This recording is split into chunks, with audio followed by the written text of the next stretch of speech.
একইভাবে ভিউটা দেখতে পারলে বেশ ভালো লাগে। আমাদের ব্যস্ত জীবনে এটা আসলে অনেক বড় পাওয়া।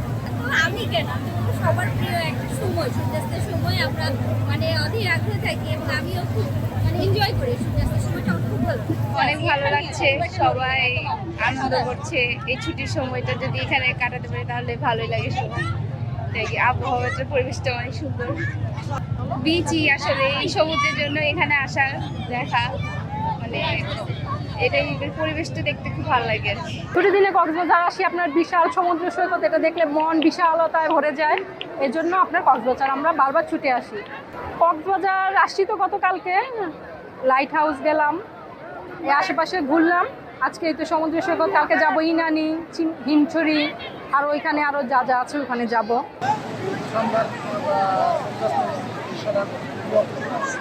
অনেক ভালো লাগে, এত মানুষের সমাগম, এই সুন্দর সন্ধ্যায় মন ভরে যায়।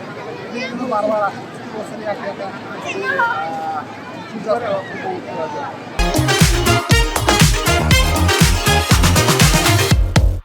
ভালোই লাগতেছে সবকিছু মিলাইয়া। আজকে শুক্রবার, অনেক মানুষ, পূজার ছুটি শেষ হইলো, তারপরে শুক্রবার শনিবার 2 দিন ছুটি পাইলো, সবাই ঘুরতে আসলো, সবাই মজা করতেছে।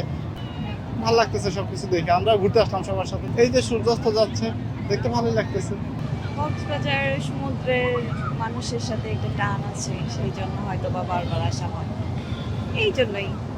আর এখানকার পরিবেশ অন্যরকম, অন্য জায়গার তো পরিবেশ আর এরকম না। যাই হোক, সেই কারণে বারবার আসা। নিরাপত্তার ব্যবস্থা ইনশাআল্লাহ ভালো আছে। মানুষের যে ব্যবহার, যে পরিবেশ দেখছি সব ঠিক আছে। গেছি হিমছড়ি গেছি, তারপর ইনানি বিচ গেছি। এই তো আসি ফ্যামিলির সাথে, এই এরকম প্রকৃতির এরকম ইয়া দেখতে খুব ভালো লাগে, এই তো আর। আমি তো প্রত্যেকবারই আসি, প্রতি বছরে একবার করে আসি। এবার এই ছুটিতে আসছি, তো ভালোই লাগতেছে। নিরাপত্তার কোনো সমস্যা নেই। আমি ওশান পাড়াটা এসে উঠছি, এখানে নিরাপত্তার কোনো অভাব নেই। বিভিন্ন হোটেল মোটেল তাদেরকে নির্দেশনা দেওয়া হয়েছে, সকল স্টেক হোল্ডারদেরকে আমরা হুঁশিয়ারি করে দিয়েছি কোনো অ্যাঙ্গেল থেকে যেন পর্যটকদের হয়রানি না করা হয়। পাশাপাশি সুগন্ধা পয়েন্ট এবং লাবণী পয়েন্টেও কড়া নিরাপত্তা ব্যবস্থা নিশ্চিত করা হয়েছে।